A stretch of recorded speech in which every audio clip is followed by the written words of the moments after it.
podcast is here to spotlight the voices, insights, and strategies shaping the FMCG industry in the region. Nabil Skaria has spent almost 40 plus years in FMCG business. Growth has been the mantra. Look, the days of growing 15, 18, 20% are gone. Retail dynamic shifting has also seen a lot of these multinational companies evaluating whether is it indeed the right GTM to adopt. I think that definitely has been the trend over the past 15 years. Talent is really much a harder currency today than it was in the past. You were speaking about the culture in organizations and the culture of training and development. The training and growth are part of the whole culture mosaic, From being order takers to,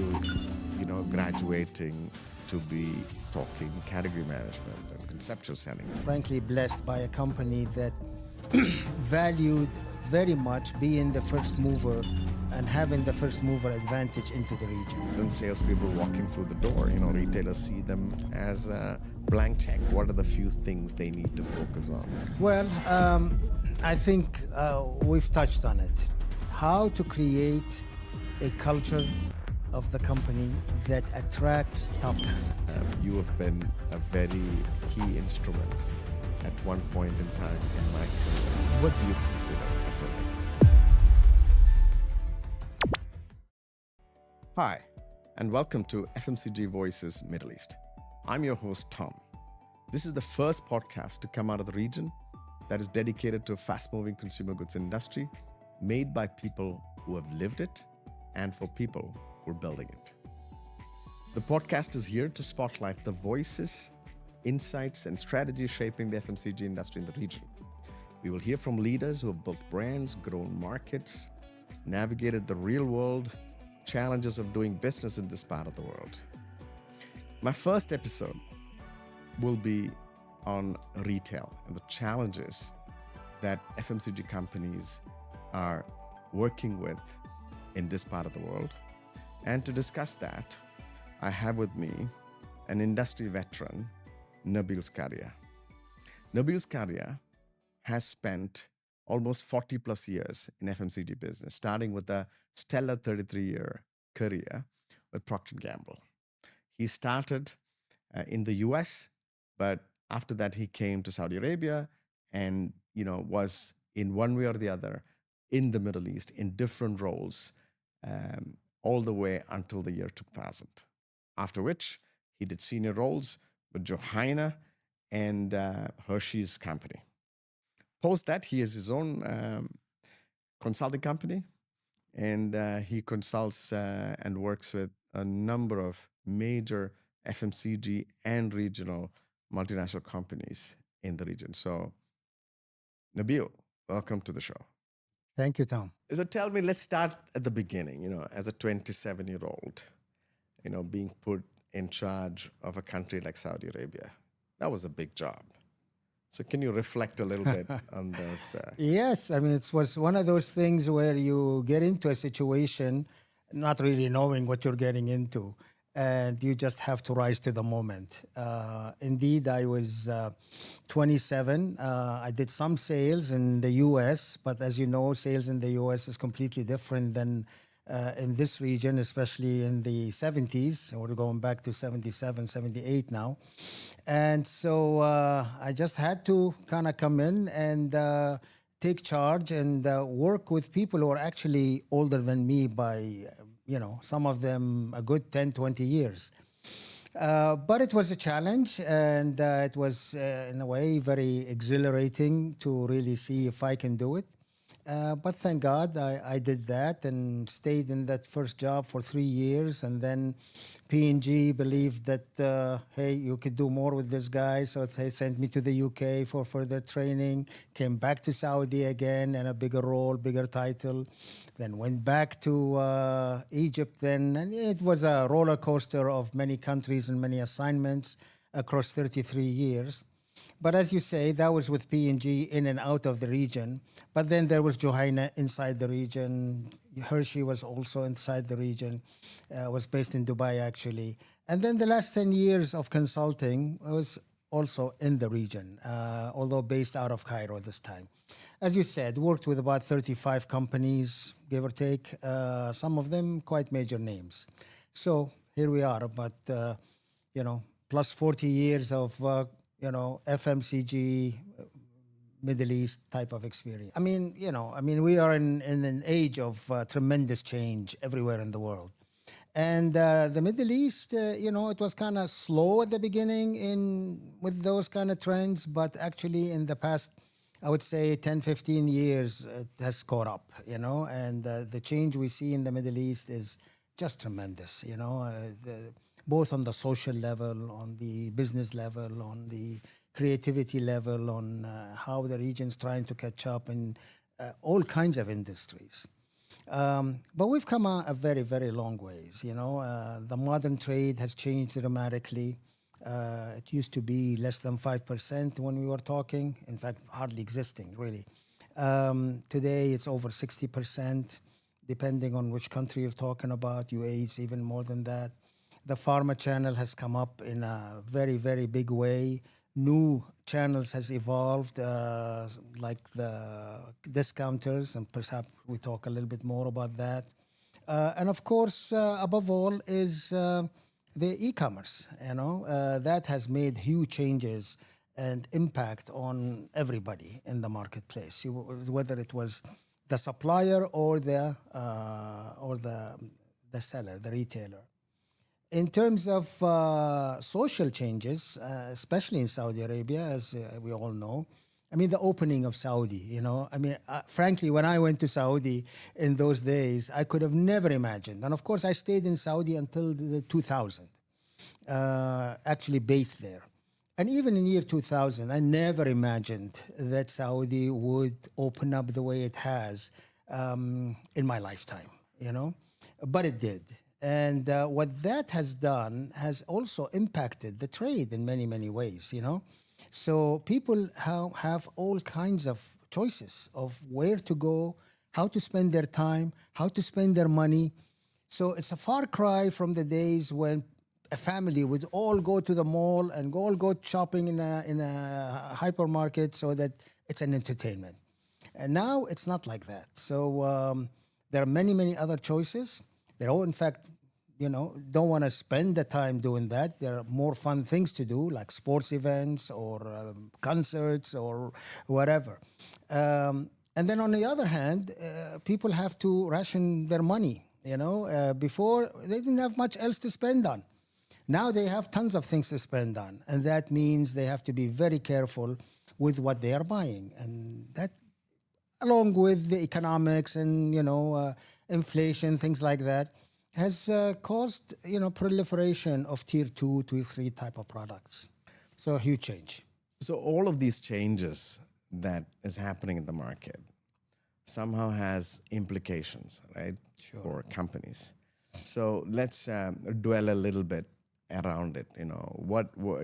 These changes that you're referring to in terms of modern trade becoming significantly bigger, pharma trade growing, the traditional trade, becoming smaller. What has been the implication for FMCG companies? Well, they have to adapt. One thing is on the hypermarkets, as they grow, it becomes more of a retailer market in terms of strength and balance of power. And no wonder we see now that the trade margins, the back margins are in the region of high 20s, even exceeding 30s in some cases. We could have never dreamt of that in the olden days. So balance of power is changing. That's one. The second one is that the emergence of, say, strengthening of the pharma channel, again, that was a non-entity in the olden days. Today, no, you've got to be there, and they are very demanding. And on their limited, list of SKUs that they sell, they can demand very high back margins as well. So you got to bring that in. And so you say, how do I manage a pharmacy chain. It's not like a fragmented channel anymore. So it puts a lot of pressure on putting the right talent, the strong talent, people who know how to sell, people who know how to negotiate. And then the third one is the discounters. Some things come up from nothing. I mean, before COVID, discounters were counting maybe around 2% of total, FMCG sales. Now it's closer to 10%, and that's in only 3 years. So how do you deal with a channel like that for all the major companies is really a very big, challenge, because the discounter by definition is going to look for cheaper products, and the major companies sell premium products. So how do you manage, being in the discounters, which is the fastest growing channel today? Big challenge. I'm still putting myself in the shoes of large FMCG companies who have enjoyed, high double-digit growth. And so clearly, putting a manufacturing, plant on the ground, or having their own person on the ground and investing ahead of the curve to be able to get advantage of that growth has been the mantra for most of the big, large multinational companies. Yes. But now they're coming to a stage where they have to reckon with much lower growth rate, because obviously competition has become much more stiffer. The trade has become bigger and more demanding, right, from them. And therefore, from that standpoint, should they expect still to be able to driving the growth story, or is it time now for them to also look at efficiency and to focus on their profitability? Look, the days of growing 15, 18, 20% are gone. Let's face it. And that's no different than other developed regions, and the more we get developed here and reach levels of Europe and the US, the less growth there will be. I mean, growth in the US, if a company grows its business by 3%, that's a good year, So to expect, very high growing in terms of year-on-year growth, that's not going to happen, honestly. In fact, it's going to be reducing as we go. But at the same time, as I said, the pie is increasing. Population is increasing. The population growth in our region is probably one of the highest in the world. And so population is there, and they are young, and they're getting more educated, and they're getting more active. So there is a lot of incentive to stay in the region, be competitive, keep focused on market share, and as you say, also, the bottom line. But to think in terms of I'm growing those kinds of rates of the past, that is really something of the past. So that really brings me to the point around go-to-market, right? It's about, efficiency as well.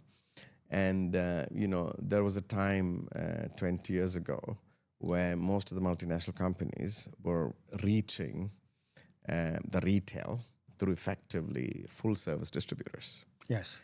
And this whole dynamic, or the retail dynamic shifting, has also seen a lot of these multinational companies evaluating whether is it indeed the right GTM to adopt. And so they've all basically then shifted to a point of saying, okay, if the retail trade is consolidating, then maybe it's time for us to directly start going to retail and using distributors more for logistics. Do you think this is a trend that is going to continue? And is this the right approach to be taken as far as the GTM of these companies are concerned? I think that definitely has been the trend over the past 15 years. And I think it will continue unless distributors really realize that, hey, the only way we can stop this trend is by proving to everybody in the market that we can cover the modern trade in terms of the selling, the negotiation, closing the deal, making sure the fundamentals are 100% as required. If they can prove that, maybe they can stem the tide. Certainly, they could delay it. Like for the smaller companies, say below 1 billion, they would take more time to decide to shift. Now I think some distributors are beginning to understand that, and if more of them, and if they do it at a higher level, they could stem the tide at best. But companies, on the other hand, the laws, especially in Europe and the US, they're trying to, keep the distributor at an arm's length. In our days, if you recall, we could literally bring people from Oman to Saudi and from Saudi to UAE, and we were growing talent that way and growing career paths that way. Today, unfortunately, that's not available to the companies because laws in the US restrict them from being that close to the distributor. And so, if they want to develop the major companies, the talent that is covering these very important customers, basically they have to have their own people, you see? So it's a tug of war. But overall, I'm not seeing a halt to that trend in a big way. But we could get surprised if distributors decide to build their capabilities with that. In your time as head of sales in the region, one of the things that I personally saw you do quite effectively was really bringing in entry-level, people, entry-level trainees from universities in the region. Do you still think there is a good pipeline of talent that companies can get, and how did you really go about doing that, and how successful were you, and do you think that's also the way to go for attracting entry-level talents? Well, you got to bear in mind that we did that, i.e. getting talent from universities, because P&G was and still is a promote from within company. So we couldn't go just get people at different levels already. So that was the driver for that. Now, as far as today, and as far as other companies than P&G who can attract talent at different levels, there's always a place for attracting young people.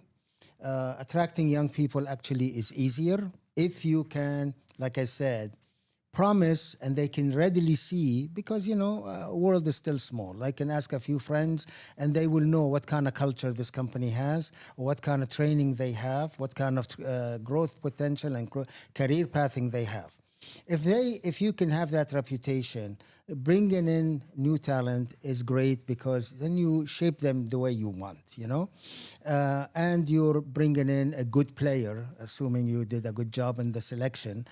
You bring in a good player that is cheap, rather than go and bring in somebody who's with, whether it's 3, 4, 5, 10 years experience, that already command a higher salary. So there's a very big place there. Now, for bringing in talent from outside at different levels, a lot of companies have to do that because they don't have the policy or limitations of promoting from within, and they don't have even the pool. But then again, it's the same concept, really. You bring in a new talent, you got to, why would he come or she would come unless there is an opportunity to grow, both financially and career-wise. Career-wise means you give them a bigger scope of responsibility. That's a huge motivator for people.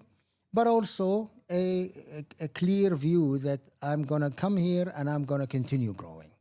If you can create that picture, then you could win the battle for talent.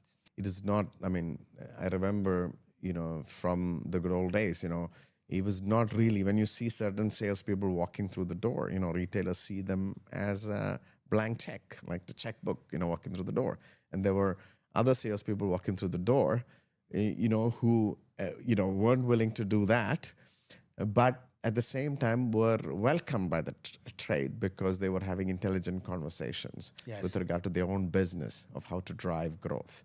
So I guess, again, that comes back to the kind of training and development that's offered within organizations. Yes. And clearly, it is not just for the big multinational companies, but now this is the playbook for anybody and everybody Yes. who wants to win in the market. And there's a lot of regional companies, a lot of local companies who have also come up and become a serious player in the market. I guess, this is, something also that I think if organizations were to do, would be a good way to basically continue to compete and win in the market. If you have any kind of advice for companies, the regional companies in this market, what would it be if you were to give them a piece of wisdom in terms of saying, what are the few things they need to focus on to be able to win in this rather complex environment in the market? What would it be? Well, I think we've touched on it. How to create a culture of the company that attracts top talent. And then what does it take to retain that talent? And I'm not talking just salespeople. I'm talking people in R&D, people in manufacturing, where they'll find the cost savings, people in marketing who will come up with the great creative ideas that far beat everybody else that's there. How you get your media buying. If you can create that culture that attracts that talent and you keep them, and they're all working as one team, no weak link, then you will be having the recipe for success. What do you consider as your legacy?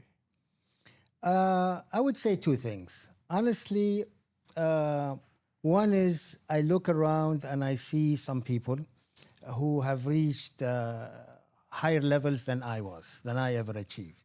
There are some CEOs out there that are running major companies and are being very, very successful.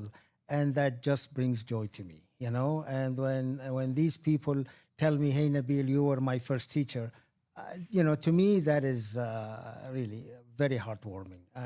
And leaving, a cadre of people who are, started and today are very successful, that's one. The second one is, reputation.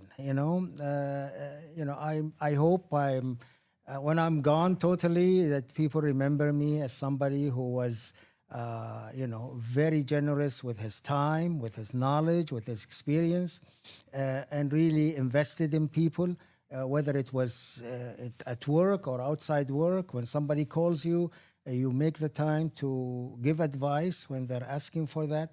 And that you were fair but firm, or firm but fair, Those are the two things. If I'm remembered that way, then I can rest easy.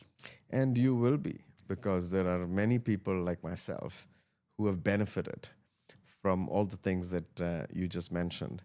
And also, I think what you have done in this region in terms of setting the first steps towards a professional sales organization. Salespeople didn't have a very great reputation. If you couldn't find any other job, then you pick up sales. But you completely revolutionized that.